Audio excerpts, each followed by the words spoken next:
Why was she the only one no one noticed at the briefing table? The room buzzed with confidence, heavy voices trading jokes, slaps on shoulders, the clang of rifles being checked. But at the far end, where the light didn't quite reach, a woman sat still, silent, taking notes that nobody else cared to look at. Her pen scratched against the paper, neat, controlled lines. She looked more like a clerk than a soldier, more like someone who'd gotten lost in the wrong room. No one asked her opinion. No one even asked if she understood the plan. Because in their eyes, she wasn't part of the mission. She was just there in case somebody bled. The Navy SEALs carried themselves like wolves ready for the hunt. She carried herself like something else entirely, quiet, restrained, unseen. Her uniform hung too loose on her frame. Her brown hair was tied back so tight it gave her a headache, but she didn't dare let it fall free. A medic wasn't supposed to look strong. She was supposed to look useful, replaceable, a background figure. And so she let them see what they expected. But under the table, out of sight, her hands worked with their own rhythm. She rechecked her gear, gauze, morphine, tourniquets, IV bags. Every motion was precise, almost rehearsed. Too precise for someone who was only ever meant to save lives. She knew it. She felt it. She could feel their eyes sometimes, the way they dismissed her without a word. "Stick to bandages, Doc," one of them muttered as he passed her. "Don't dream about real combat." She didn't reply. She never did. Her name was Anna, 27 years old, a medic who had chosen the role of healer, or so she told herself every morning when she put on that uniform. When dawn came and the convoy rolled out, the men packed into their armored trucks like predators set loose. Anna sat in the rear vehicle, pressed against the steel frame, her hands folded in her lap. She watched the dust rise behind the tires, watched the mountains grow taller on the horizon. Nobody asked what she was thinking. Nobody ever did. They had no idea how many times her eyes had watched death take someone she loved. No idea how many nights she lay awake replaying moments she wished she could erase. The SEALs didn't treat her cruelly. They treated her like cargo. Necessary cargo, but still cargo. A body that carried bandages and morphine. Someone to drag bleeding men behind rocks when things went bad, but never someone who belonged in their world of precision and violence. "Stay behind us, Doc. Let the real soldiers handle the dangerous stuff." She nodded, always obedient. But every so often, when they weren't paying attention, something slipped through. A way her eyes moved across terrain, calculating, memorizing angles, lines of fire. The way she stepped lightly in new ground, pausing just long enough to check corners before entering. Too sharp for a medic, too aware. One of the younger soldiers noticed once, whispering to a buddy. "Doc moves weird sometimes, man. Like she's watching for threats we don't even see." The buddy laughed it off. "She's paranoid. Civilians get jumpy on deployment." But Anna wasn't paranoid. She was remembering. And memories had a way of never leaving you, no matter how much you tried to bury them. At night, when the camp went quiet, she sat alone under the flickering light of a lantern, cleaning instruments, rearranging vials, wrapping gauze with steady hands. The precision was too mechanical, too practiced. Her fingers didn't shake. They never shook. Because her hands had once known other tools. Longer, heavier. Tools meant not to stitch flesh back together, but to tear it apart. She had traded those tools for this bag. She had made a choice years ago. Trade the rifle for the... Trade the silence of the sniper's nest for the cries of the wounded. Trade taking lives for saving them. It was supposed to mean freedom. It was supposed to mean peace. And yet peace had never come. Every morning she tied her hair back, zipped her uniform, and forced herself to believe that she was only Anna now. Just a medic. No one special. No one dangerous. But sometimes when her mind slipped, she could feel the weight of an old rifle against her shoulder, smell the oil, hear the echo of shots in her bones. She would blink, shake it away, remind herself she wasn't that person anymore. Not anymore. The SEALs didn't know. They couldn't know. They thought she was fragile, A little thing who carried more weight in her pack than she did in her body. A woman who somehow ended up in their war where she didn't belong. They were wrong. And one day, they would find out just how wrong they were. The mission brief had been clear. Move through hostile territory, scout the valley, collect intelligence. Enemy presence possible but not confirmed. The kind of mission you tell yourself will be simple. The kind of mission you pray will stay simple. But deep down, Anna already knew the truth. Missions never stayed simple, not for her. The trucks rumbled to a stop near the edge of the valley. Soldiers poured out, rifles up, eyes sharp. The air smelled of dust and something else, something metallic, faint but present. The taste of danger always came early for her. She felt it in her throat like static electricity before a storm. She tightened the strap of her bag across her chest and followed, keeping her head down. She knew her role: stay in the back, carry the wounded when they fall, patch them until the bird comes for extraction. Don't draw attention. Her boots crunched against the rocks. Each step carried her further from the medic she pretended to be and closer to the shadow she had buried. She hated that feeling, the old self stirring beneath the mask she had worn for so long. A shot cracked in the distance. One of the SEALs froze, lifted a fist, signaled the squad down. They moved with silent precision, spreading out, finding cover. Anna ducked behind a rock, clutching the straps of her bag. Another shot, closer, sharper. And then chaos. Gunfire erupted from 3 sides. Tracers tore the air, snapping over their heads. The SEALs fired back, disciplined bursts, controlled but desperate.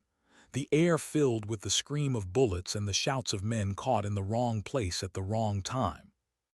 Anna moved before she thought. Instinct. A man went down in the open.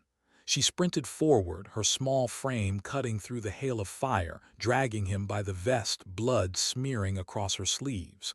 She dropped him behind a boulder, ripped her bag open, and pressed her hands into the wound. Stay with me, you're not done yet." His eyes rolled, pain lacing every breath. She pushed harder, ignoring the sting of his blood seeping between her fingers. Another soldier yelled at her. "Get down, Doc, this isn't your fight." But she couldn't stop, couldn't leave him. She leaned over, shielding him with her own body as bullets chipped stone from the rock behind them. And then through the chaos came a sound that froze her blood. A single crisp crack, not wild gunfire, not panicked shots, a precision shot. One of the SEALs dropped instantly, lifeless before he hit the dirt. The others went silent, eyes scanning the rocks above. Another crack, another man fell, clean, surgical. Anna's heart slammed against her ribs. This wasn't random fire. This was someone trained, someone patient, someone waiting for them to bleed out one by one. The commander was already bleeding, crawling through the dust, his face pale with pain. He stopped beside her, his hand gripping the massive rifle strapped across his chest. With effort, he shoved it into her lap. "Take it," he gasped. "Take my gun and end this." For a moment, everything else went quiet. Her hands trembled. The rifle was heavy, cold, too familiar. Her pulse pounded in her ears, drowning out the gunfire. She stared at the weapon, then at the commander, at the team bleeding, breaking around her. "I'm a medic," she whispered. "I don't care what you are right now," the commander rasped, his voice breaking. "I care what you can do." Her throat tightened. The weight of the rifle dug into her palms like an old memory demanding to be remembered. And in that moment, for the first time in years, she realized the truth. She could try to keep hiding. She could keep pretending. She could keep insisting she was only Anna, medic, healer, nothing more. But the past had a way of finding you, especially when lives were on the line. She shut her eyes, took a single breath. When she opened them again, the medic was gone. Something else had taken her place. What was she hiding all this time? The SEALs stared at her in disbelief. A medic shouldn't even know how to hold a weapon like that, let alone the M82. A beast of a rifle, 30 pounds of steel and recoil meant for men twice her size. Yet the way her fingers curled around the grip, the way her shoulders set into the weapon, it wasn't clumsy. It wasn't hesitant. It was familiar. The commander's breathing grew ragged beside her. "We're out of time," he hissed. "Take the shot." Anna's lips trembled. The medic in her screamed no, screamed to stay in the dirt with the bleeding man, screamed to hold pressure and call for extraction. But the part of her she had buried, the ghost she had sworn never to let surface again, was awake now, demanding to breathe. Another shot rang out from the ridge. Another SEAL collapsed in the dust, blood pooling beneath his helmet. Anna lifted the scope. The world narrowed, dust and smoke blurred away. Through the glass she saw him, high on the rocks, half hidden in shadows, perfect form, a disciplined sniper, the kind of man who could wipe out her entire team before they fired another round. Her chest tightened. Training clawed its way back into her muscles, dragging her into a past she had spent years running from. Her breathing slowed, measured. Inhale, hold, exhale. A rhythm not of healing but of killing. Where the hell did she learn that? One SEAL muttered, eyes wide. Another hissed back, "That's not medical training." But Anna wasn't listening. Her finger rested against the trigger guard, not yet pulling, not yet committing. The old voice in her head whispered, steady, calm, cold, "Remember wind. Remember distance. Remember that your first shot is the only one that matters." She adjusted for range, for angle. The sniper fired again, a flash of light, a split second. She squeezed. The roared, its recoil jolting through her small frame like a hammer. The shot echoed through the valley, deafening, final. For half a heartbeat, silence. Then far across the rocks, a body slumped sideways. The enemy rifle tumbled from his hands. The SEALs froze, nobody moved, nobody spoke. Their medic, quiet, fragile, underestimated Anna, had just made an impossible shot under combat conditions. But she wasn't finished. Her eyes swept the terrain. Movement. Two figures scrambling from cover, spotters trying to escape. Anna's body moved faster than her mind, muscle memory pulling her into action. She tracked one, led the target, squeezed again. The man crumpled mid-step. The second sprinted for higher ground. She adjusted, calculated. Another crack split the air. The runner folded into the dirt. In less than 2 minutes, Anna had neutralized 3 professionals at extreme range. Her hands shook when she lowered the rifle, not from fear, but from the adrenaline tearing through her veins. The youngest SEAL whispered, almost reverently, "What the hell are you?" The oldest among them, a veteran with 2 decades in special operations, just stared at her. His voice came out low, haunted. That's Viper positioning. Nobody teaches that except," he trailed off. His eyes went pale. The others looked at him, looked at Anna, looked at the bodies in the distance. "What is he talking about?" one demanded. But the veteran didn't answer. He didn't need to. Anna set the rifle down gently, like she was laying an old friend to rest. She pressed a bloodied hand against the soldier she'd been treating, forcing herself to breathe, forcing herself to be the medic again. But it was too late. They'd seen her. The mask she'd worn for years had cracked. The commander, clutching his bleeding shoulder, fixed his eyes on her. "What's your real call sign?" She froze. Her throat closed. For years she had silenced that name, buried it under bandages and morphine. But here, in the dust and blood, with lives hanging in the balance, there was nowhere left to hide. Her lips parted. The word felt sharp, dangerous, like admitting to a crime. "Nighthawk." The reaction was immediate. The men flinched like she had fired another shot. The name carried weight, the kind of weight that only traveled in whispers. Nighthawk. A ghost, a legend, a sniper whose kills stretched across continents, whose missions were locked in files that didn't officially exist. A woman who was supposed to be dead. The veteran SEAL stared at her, disbelief etched in his face. That's impossible. Nighthawk died 5 years ago. Anna's eyes lowered. She did. Anna became a medic. Silence, the kind of silence that feels heavier than gunfire. Why? The commander asked, his voice strained not from blood loss now but from something deeper. Anna pressed harder on the wound beneath her hands, her voice barely audible. Because I was tired of ending lives. I wanted to save them instead. The truth cracked open between them, jagged and raw. Her story came out in fragments forced from her like blood from a wound. A mission in Syria, faulty intelligence. A target she was ordered to take, a shot she couldn't refuse. But the cost had been her spotter, her best friend. Dead because she had trusted the wrong orders. Dead because of her hands. She had made the shot. She had killed who they told her to kill. But when the dust cleared, all she could see was the life she had taken that shouldn't have been taken. So she walked away, requested immediate transfer, retrained, became a medic. For 5 years she counted the soldiers she patched up, each one a tally, each one a desperate attempt to balance the scales. I thought if I saved enough lives, she whispered, maybe I could forget the ones I ended. The SEALs stared at her, some in shock, some in awe, some with a flicker of something else, respect. The commander's voice was quiet, steady. You just saved 7 more today. Anna's hands kept working, sealing the wound, tying off the bandage. She didn't look up. Don't thank me. I didn't do it for me. And yet, as she pressed down, as she listened to the soldier groan in pain but cling to life, she knew the truth she could never speak aloud. Part of her had done it for herself. Because Nighthawk wasn't dead. She had just been sleeping.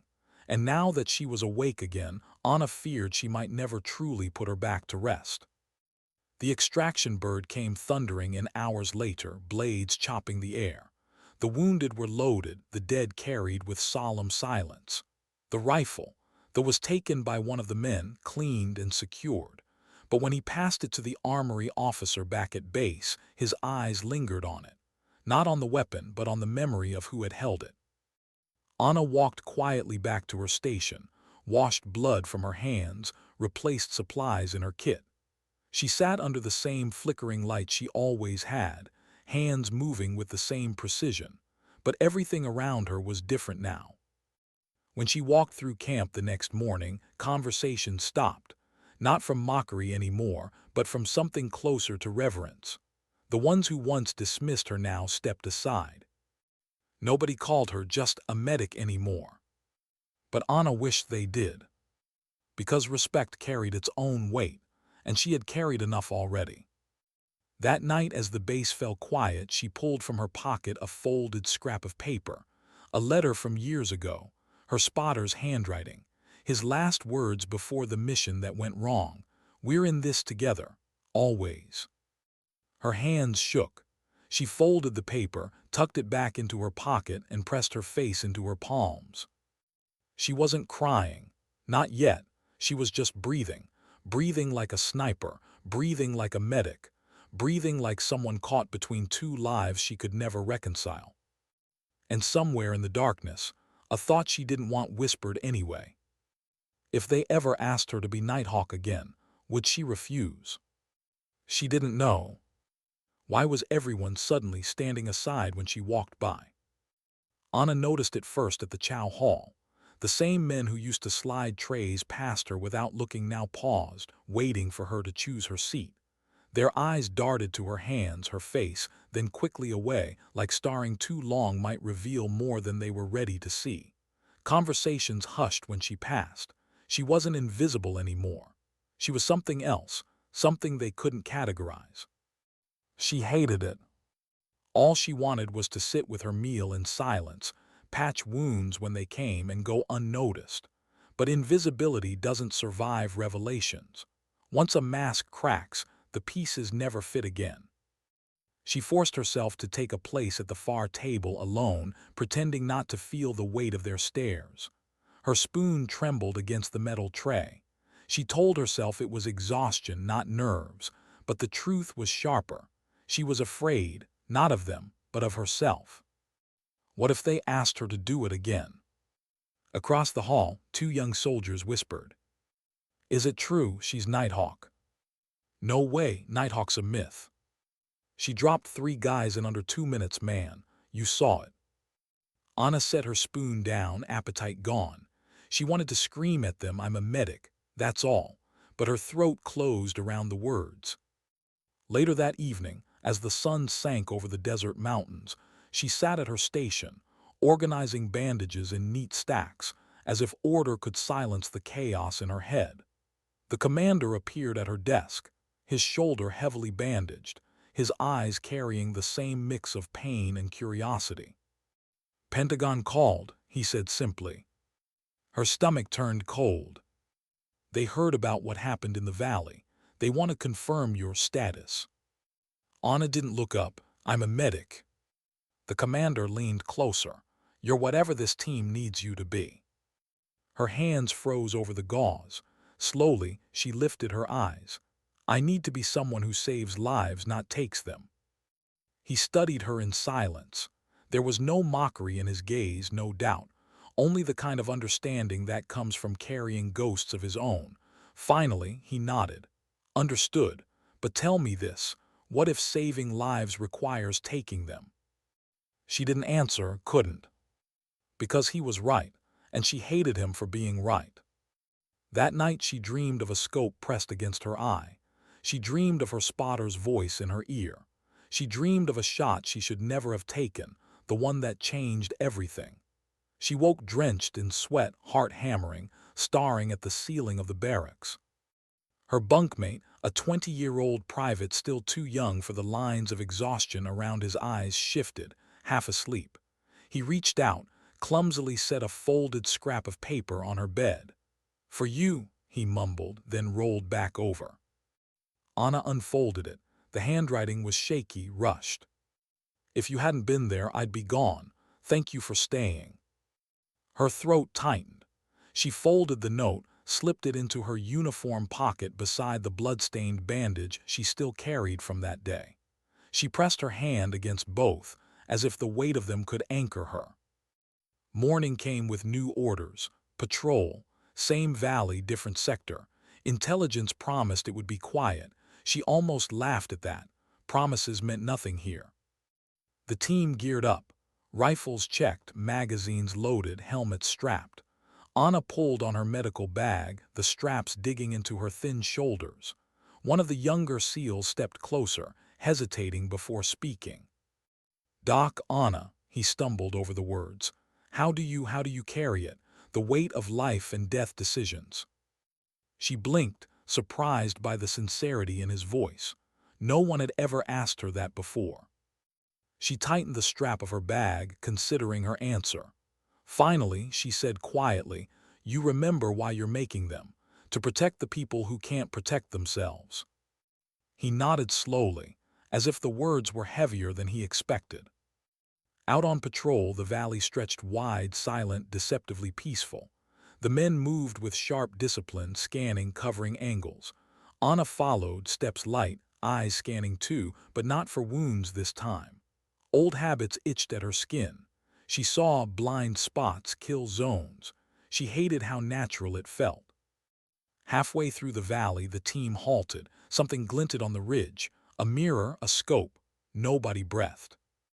Then nothing, just wind, dust, silence. The commander signaled them forward. Anna's pulse hammered. Every step felt like walking into a memory she didn't want to relive. Her throat was dry. Her hands itched for the weight of a rifle she no longer carried. She closed her eyes for half a second, whispering to herself, not Nighthawk, not anymore. The patrol ended without a shot fired. No contact. Just silence and the heavy question hanging in every man's eyes. If it happened again, if they needed her again, would she pick up the rifle? Back at base, the whispers spread further. Officers spoke her name in hushed tones. Nighthawk. Some said she should be reinstated. Some said she should be shipped home before her presence complicated chains of command. Everyone had an opinion. Everyone except Anna. She sat alone in the medic's tent, stitching a young soldier's torn flesh, her hands steady as stone. He winced, gritted his teeth. "Hurts," he muttered. "I know," she said softly. "That's how you know you're still alive." When he left, limping but breathing, she finally allowed herself to sag back in her chair. Her eyes closed. For a moment, she let herself believe she had chosen right, that she could stay Anna, medic, healer. But deep down, she knew the truth. The past wasn't done with her. And somewhere, out there in the silence of the ridges, another sniper might already be waiting to pull her back into the life she swore she'd buried. Why did the valley feel too quiet this time? The convoy rolled in at dawn, engines grumbling against the silence. Dust rose behind the tires, hanging in the air like a warning no one wanted to read. The men adjusted straps, tightened grips on rifles, exchanged quick nods that meant, "Be ready." Anna sat in the back again, her medical bag pressed tight to her chest. She had told herself it was just another patrol. Same valley, different sector. Routine. But nothing about the way the air pressed against her lungs felt routine. She glanced at the commander. His shoulder was bandaged beneath the armor, his jaw clenched in silence. He didn't look at her, but she could feel the weight of his awareness. He knew what she had done, what she could do again. The team knew it too. Nobody said it aloud, but the silence between them was louder than any words. When the vehicle stopped, the soldiers fanned out, rifles up, eyes sharp. Anna followed, keeping low, her boots crunching against gravel. The valley stretched wide, cliffs rising like jagged teeth on both sides. Too many angles, too many blind spots. Her skin prickled. The commander raised a fist, halting the squad. He scanned the ridge. Nothing, just stone and shadow. Still, Anna felt it. That static in the air again, like before a lightning strike. A soundless warning humming in her bones. Her breath caught, "They're here." The first shot ripped the silence apart. A bullet slammed into the dirt inches from her foot. Another whistled past her ear. Then the storm came, gunfire erupting from the cliffs above, spraying the valley with chaos. "Ambush," someone shouted. The SEALs dove for cover, returning fire in disciplined bursts. Dust exploded around them, stone shards slicing the air. Anna dropped behind a rock, dragging a bleeding man with her. His thigh was shredded, crimson soaking his uniform. She tore open her bag, hands already pressing gauze, fingers searching for pressure points. "Stay with me," she muttered, her voice steady despite the storm around her. "You're not done yet." Another soldier collapsed nearby, blood spraying from his shoulder. Another cry, another body. Her hands shook, not from fear but from knowing she couldn't save them all, not like this. And then it came again, the sound that froze her heart. A single precise crack, different from the chaos, colder, sharper. A sniper. A professional. She didn't look, she didn't need to. She knew the pattern. One shot, one body, deliberate, patient. Whoever he was trained like her. A soldier dropped instantly, a hole in his helmet. Another shot rang out, another man fell. Panic rippled through the team. Anna's eyes darted to the commander. He was pinned down, teeth gritted, rifle clutched tight. His gaze flicked to her just for a second. It was all it took. The lay against the dirt, its metal catching the light. Heavy, waiting. Her pulse thundered. The medic in her screamed no. "Stay down, stop the bleeding, keep your head low." But the other voice, the voice she had buried, was louder now. "If you don't end him, they all die." Her hand hovered over the rifle. "Doc," a young soldier shouted, eyes wide, terrified. "We need you." The plea twisted inside her. They didn't mean her bandages. They meant her trigger. Her chest ached. She pressed harder on the wound beneath her hands, feeling the blood seep hot against her skin. She wanted to scream, wanted to break in two. "I'm not Nighthawk anymore." Another shot rang out, another life stolen. Her hand closed around the rifle. She swung it into position, her body moving with a precision that wasn't learned but remembered. Her cheek pressed to the stock. Her eye settled on the scope. The valley disappeared. All that existed was the ridge, the rocks, the glint of glass. There, she tracked the shimmer, saw him. Low silhouette, perfect discipline. Her breathing slowed. Inhale, hold, exhale. The shot cracked. The recoil slammed into her shoulder. Through the scope, she saw the body collapse sideways, the rifle sliding into the dust. But she didn't lower her weapon, not yet. Her eyes swept the rocks. Movement. Another figure crawling, repositioning. She fired again, missed by inches, adjusted, fired again. The figure dropped. The team roared back into motion, pushing the advantage, firing at the remaining ambushers. Chaos turned into control, the valley filling with the sound of boots and shouted commands. Anna lowered her chest heaving. Her hands trembled now, not with adrenaline, but with the crushing weight of knowing she had crossed the line again. The wounded soldier beneath her groaned, still bleeding. She dropped the rifle, grabbed her bag, forced her hands back into the role of healer. Tourniquet, gauze, pressure. Her hands were soaked, her body shaking, her mind screaming. "Stay with me," she whispered, forcing herself into the rhythm of saving, not ending. "You're going home." By the time the dust settled, by the time the last echoes faded into the cliffs, 3 seals were gone forever. 4 more clung to life, bleeding into her hands. And Anna sat in the middle of it, covered in blood that wasn't hers, the lying silent beside her. The commander approached, his face ashen. He crouched low, his eyes searching hers. "You saved us again." Her throat tightened, she shook her head. "I didn't save them all." His gaze didn't waver. Nobody does. But she wasn't listening. Her eyes were locked on the dead. 3 bodies lined in the dust. 3 men she hadn't reached in time. 3 ghosts added to the weight already crushing her. That night back at base, the whispers grew louder. Nighthawk, ghost, legend. The name spread like fire, burning away the fragile anonymity she had built. And when she lay in her bunk, staring at the ceiling, the question clawed at her chest.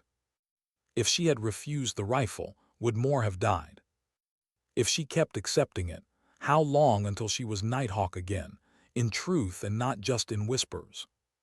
She closed her eyes, her hand pressing against the folded note in her pocket, the blood-stained bandage beside it. "I'm still your medic," she told herself. But the truth wouldn't stay buried. She was both. And one day, the choice between them would demand more than she was ready to give. Why did the message come sealed, hand-delivered and stamped with red ink? Anna sat at her desk in the medic's tent, the canvas walls flickering in the heat of lantern light. Her hands were steady as she folded gauze, replaced vials, lined tourniquets in perfect order. But the envelope on the corner of her desk was not steady. It seemed to hum, to pulse, to drag her eyes back no matter how many times she tried to ignore it. The commander had dropped it there without a word, his face unreadable, his body tense. Then he had left. She stared at it for a long time before sliding a scalpel through the seal. Inside was a single page, short, precise. Anna confirmed alias, Nighthawk, status, reactivation recommended, subject to immediate transfer pending assessment. Her chest tightened, breath catching in her throat. The words felt heavier than the rifles stacked in the armory, heavier than the lives she had saved or the ones she had taken. She crumpled the paper in her fist, tossed it into the waste bin, and pressed her palms against her face. "No, I can't go back, I won't." But even as she whispered it, she knew the truth. You don't walk away from ghosts, they follow. The next morning, whispers followed her through camp. Soldiers didn't just step aside now, they saluted. Some out of respect, some out of fear. She hated both. One young private stopped her outside the chow tent, fumbling with his helmet. "Ma'am," he stammered, "is it true? Are you really her?" Her stomach knotted. She wanted to lie, wanted to deny. But she saw his eyes wide, searching, desperate for something to believe in. She exhaled slowly. "I'm your medic," she said, and walked past him. But the question lingered in the dust behind her. Is that all you are?" Later, the commander found her in the medical tent, sleeves rolled up, arms smeared with blood as she stitched a torn shoulder. He waited until she tied the last knot, until the soldier limped away before he spoke. "Pentagon wants an answer." Her jaw clenched. "You already know mine." "I need to hear it." She turned to face him, exhaustion heavy in her eyes. "I'm not Nighthawk anymore. I'm not your sniper. I'm not anyone's weapon." He studied her for a long moment. Then, softly, "What if you're the only one who can save them?" The words cut deeper than any scalpel. She gripped the edge of the table, her knuckles white. "I save them every day, with bandages, with blood bags, with sutures. That's how I save them now. And if that isn't enough—" She looked away. She didn't answer, couldn't, because she knew he was right and the knowing burned. That night she couldn't sleep. She lay awake on her bunk, staring at the metal ribs of the tent above her. Her hand found the folded note in her pocket, the one the private had given her days ago. "If you hadn't been there, I'd be gone. Thank you for staying." Her fingers brushed the blood-stained bandage beside it, two reminders, one of the healer she had chosen to be, one of the killer she had been, both carried together in silence. Who am I really? She wondered. The days blurred. Missions came and went, some quiet, some bloody. Each time, Anna stayed in her medic's lane as long as she could. Tourniquets, morphine, field dressings. Her hands were miracles of muscle memory. Soldiers lived because of her. But every time she heard a sniper's crack echo in the distance, her chest tightened. Her fingers twitched, and the men glanced at her always, waiting to see if she would pick up a rifle again. One evening, as the sun bled orange across the horizon, the commander joined her outside the tent. He handed her a canteen. She drank, the water metallic against her tongue. "You know," he said quietly, "when I first saw you, I thought you were a liability, too small, too fragile, just a medic." Anna smirked without humor. "You weren't wrong." His gaze didn't shift. "I was. You're the strongest one here, and not because of the rifle, because you keep carrying it all and you're still standing." Her throat tightened. She looked away, blinking against the sting in her eyes. "You think strength is about carrying it," she whispered. "It's not. Strength is knowing when to put it down." He didn't argue. He just sat with her, the silence heavier than words. The next mission came at night, moonless, silent. A raid on a compound suspected of housing enemy leaders. The SEALs moved like shadows, rifles ready, boots silent on the sand. Anna followed at the rear, her bag slamming against her side with each step. The compound was quiet when they reached it, too quiet. They breached, cleared room after room. Nothing, no weapons, no hostiles, just emptiness. Then a whisper of motion, a flash of light, the crack of rifles. The ambush wasn't in the valley this time.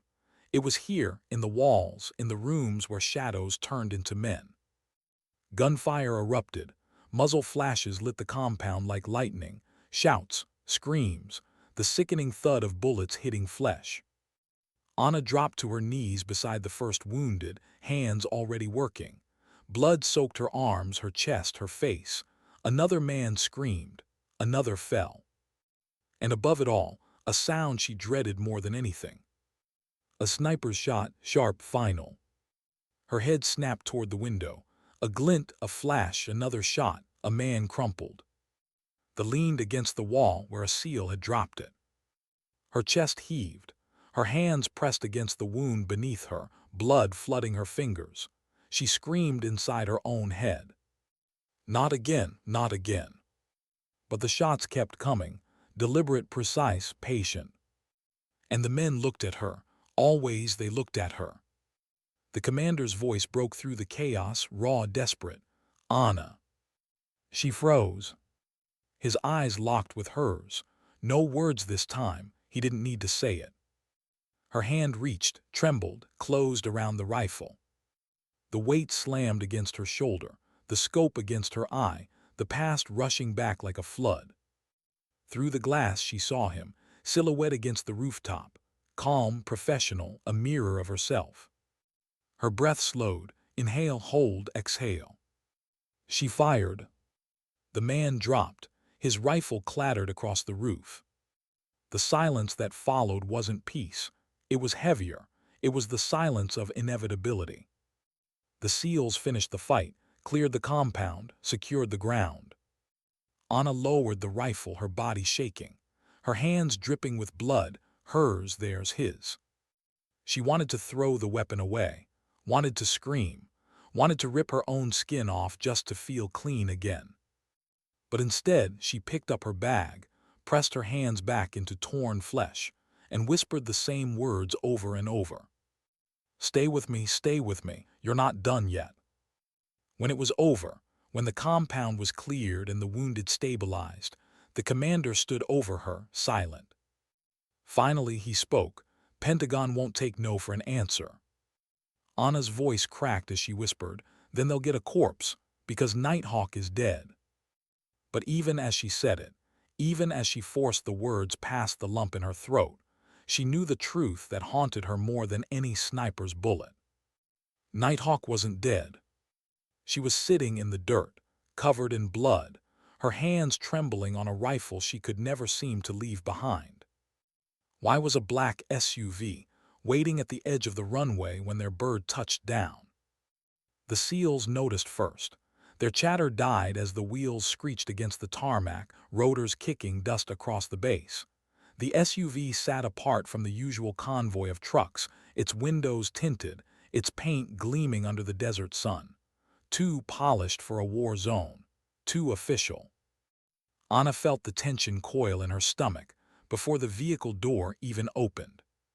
Two men stepped out, not soldiers, suits. Dark ties, clipped voices, eyes sharp enough to cut through stone. Pentagon, she realized instantly. Her blood turned cold.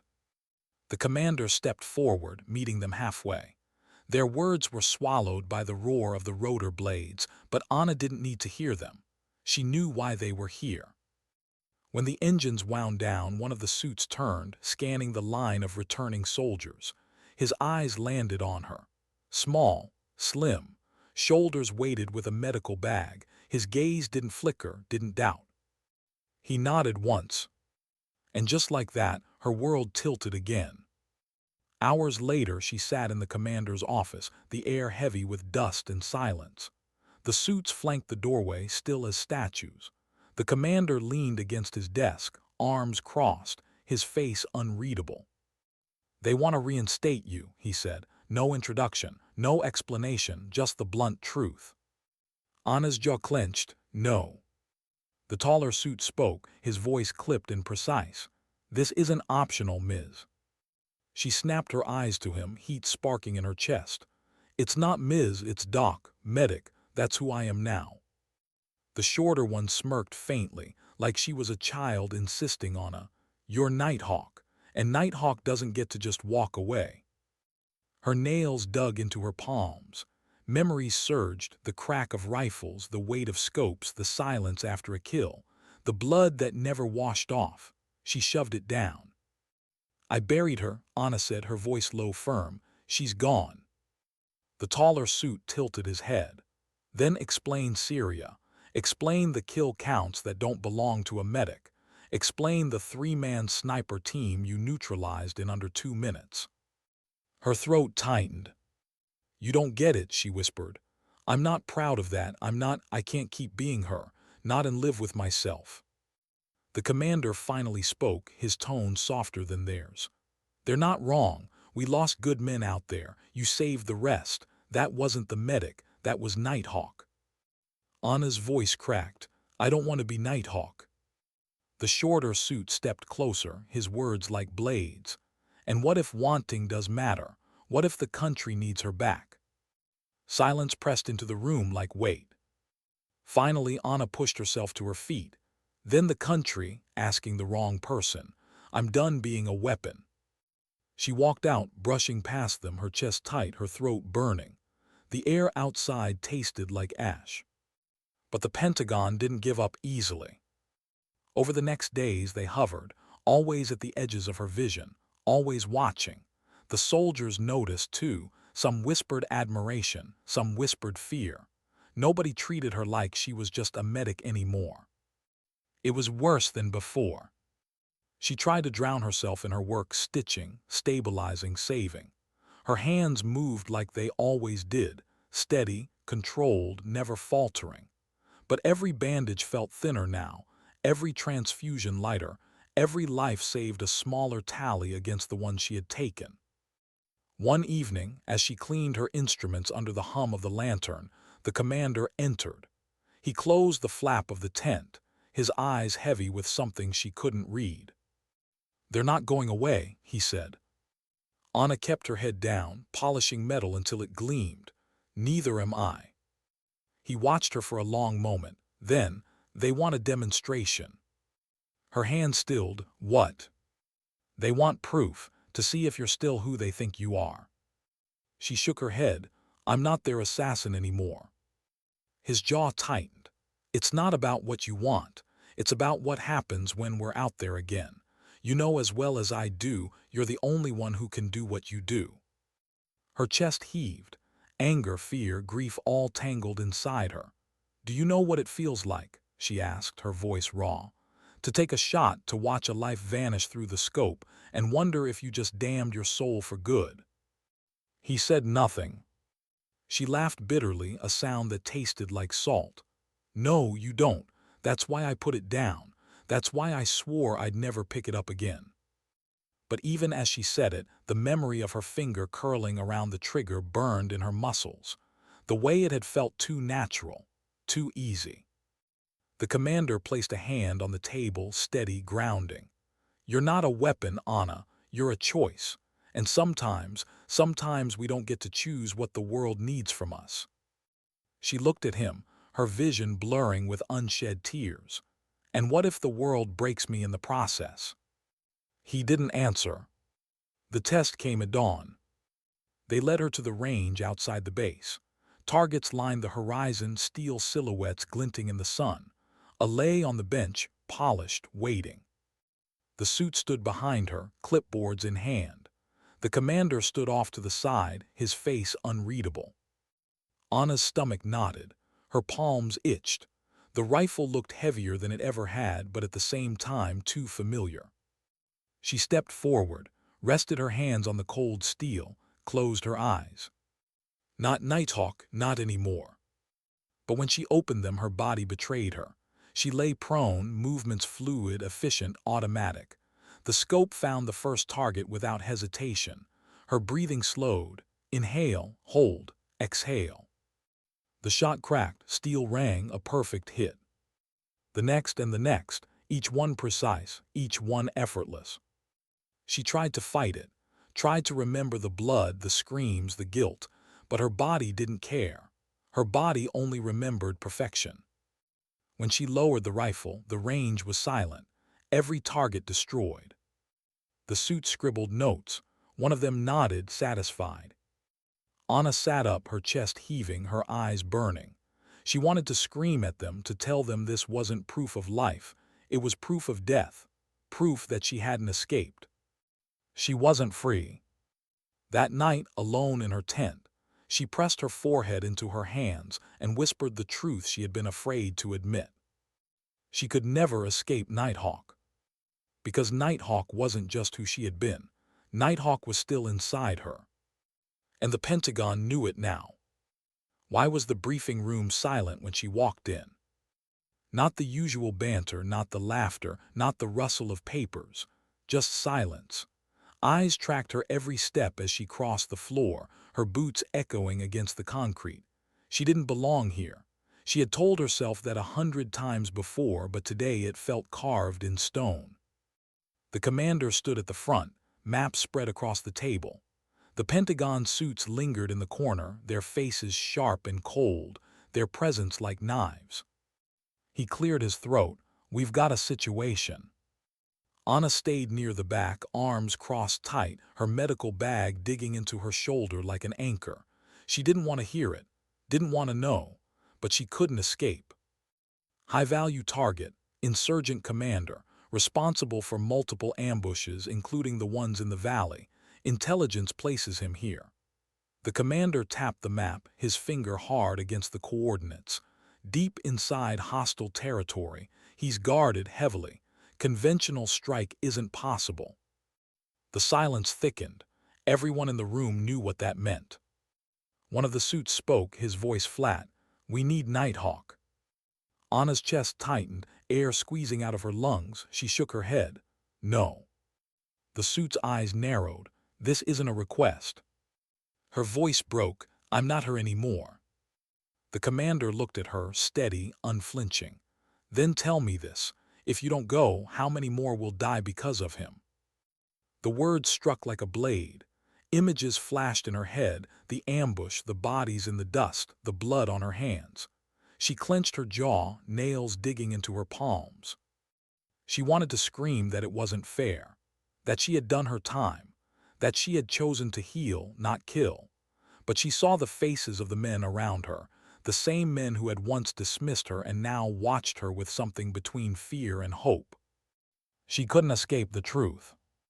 If she didn't take this mission, others would die. Maybe them. Maybe someone who still believed tomorrow was promised. Her throat burned. She looked at the commander. "One mission," she whispered, "then I'm done forever." He didn't argue, didn't push. He just nodded once, solemn. Preparation began immediately. The SEALs packed gear, checked weapons, adjusted optics. Anna sat apart, staring at the rifle laid out before her. Not this time. A lighter weapon. Sleeker. Deadlier in silence. It felt like betrayal to even touch it. Her fingers hovered over the stock, trembled, closed. And just like that, the past slipped back into her veins. The motions returned, cleaning, loading, balancing. Her body remembered. Her heart begged her to forget. The night of the mission, the desert stretched endless under a sky without stars. The team moved like shadows, every footstep swallowed by sand. Anna walked in silence, her weapon strapped across her chest, her medical bag pressing against her spine. Two identities dragging at her shoulders. They reached the ridge overlooking the compound. Below, guards patrolled with rifles slung, flashlights cutting through the dark. Inside those walls was the man responsible for the graves they had dug in the valley. Anna lay prone, rifle against her cheek, scope pressed to her eye. The world narrowed, her breathing slowed. It felt too easy, too natural, too much like slipping back into a skin she thought she had shed. "Target window is open," the commander whispered through comms. Anna locked on, her finger hovered over the trigger. She could end it now. One shot, one breath, the mission over before it began. But her hand froze. Through the glass she saw not just the man. She saw his guards, young, tired, not monsters, just soldiers in another uniform. She saw their faces, and she remembered the one she had taken by mistake years ago, the life she had stolen because of bad intelligence. Her chest tightened, she couldn't breathe. "Take the shot," the suit ordered in her ear, his voice sharp, metallic. Anna's hand shook. Sweat slid down her temple, her finger pressed, then stopped. "No, not like this." She exhaled, steadied, shifted her scope.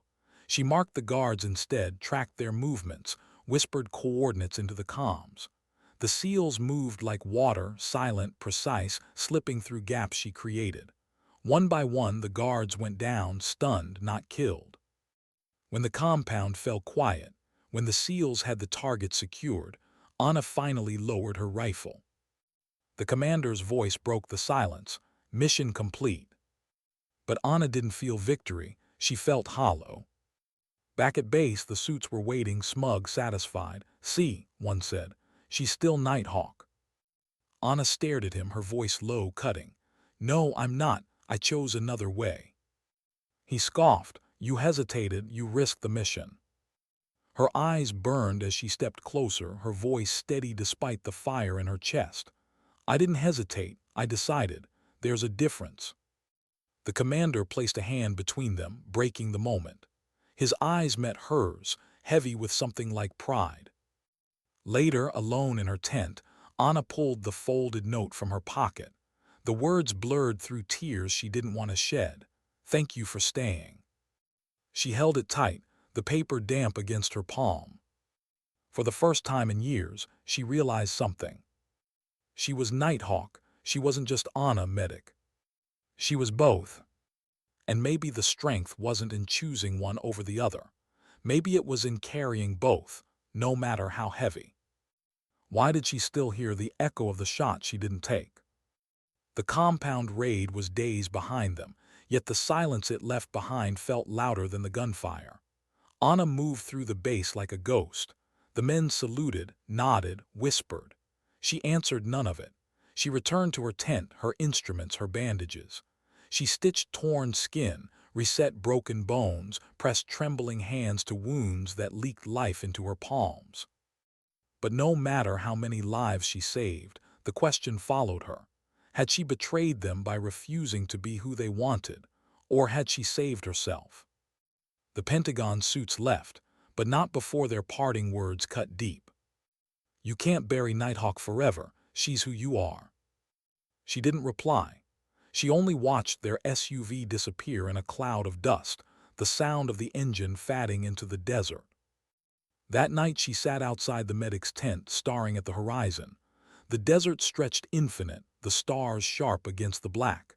She held the folded note in her hand, the paper soft from wear, the words fading but never forgotten. Thank you for staying. Her throat tightened.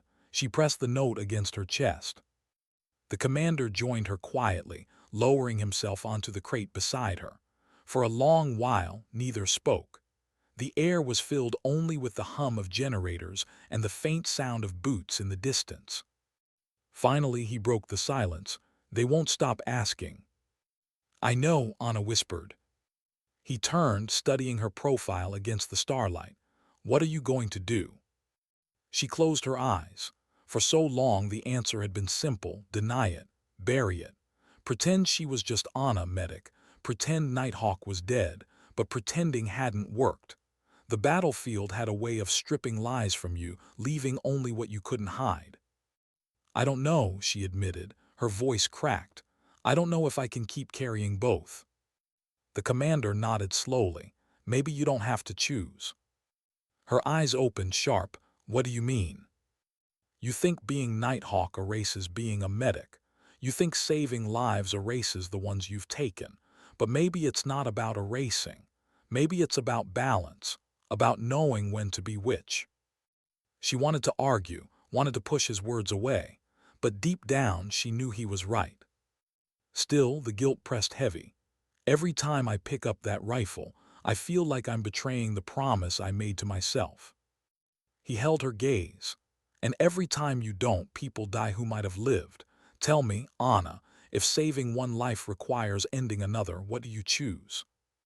Her eyes burned. I don't want to choose. None of us do, he said softly. The weeks that followed blurred. Missions, patrols, wounds, blood, bandages, and in between the whispers of Nighthawk. Some said she was a ghost. Some said she was a myth. Some said she had returned from the dead. Anna said nothing. One evening, a young soldier, barely 20, still too green to hide the fear in his eyes, approached her outside the chow tent. He hesitated, shifting from foot to foot before blurting out, "How do you do it? How do you carry it all?" She blinked, surprised. Carry what? The weight, the choices, the fact that you decide who lives and who doesn't. Her throat tightened. She looked down at her hands and steady. Hands that had stitched skin and pulled triggers. Hands that had saved and ended. You don't carry it alone, she said finally. You carry it for the ones who can't, and you remember why you do it. Not for orders, not for rank, for them. He nodded slowly, his eyes shining in the fading light. Thank you. That night she sat alone in her bunk, the note in her hand, the bandage beside it. 2 reminders, 2 truths. She realized then that she had been wrong all along. Nighthawk wasn't dead. Anna wasn't a lie. They were both her. 2 sides of the same coin, 2 paths she walked at once. A healer, a killer, a protector, a ghost. The strength wasn't in choosing one over the other. The strength was in carrying both, no matter how heavy. When dawn broke, she stepped into the light, her uniform clean, her hair tied back, her medical bag over her shoulder. The remained in the armory, locked, polished, silent. She prayed she would never need it again. But if she did, if the men looked at her with those same desperate eyes, she knew what choice she would make. Not because she wanted to, not because she was proud, but because sometimes dignity doesn't speak. It simply acts. The base carried on, unaware of the storm inside her. Conversations filled the air, boots stamped against the dirt, engines roared to life. And through it all, Anna walked quietly, unseen but not underestimated anymore. The young soldier who had asked her the question watched her pass, awe in his eyes. To him, she wasn't just a medic. She wasn't just a sniper. She was proof that strength isn't about glory. It isn't about titles. It isn't even about survival. It's about carrying what you must, even when it breaks you. Anna Nighthawk kept walking, her shadow stretching long against the rising sun. She was still their medic. She was still their ghost. And she would keep being both, until the day the weight crushed her. Because some skills you never lose. Some responsibilities you never escape. And some people you never stop protecting, no matter what it costs you.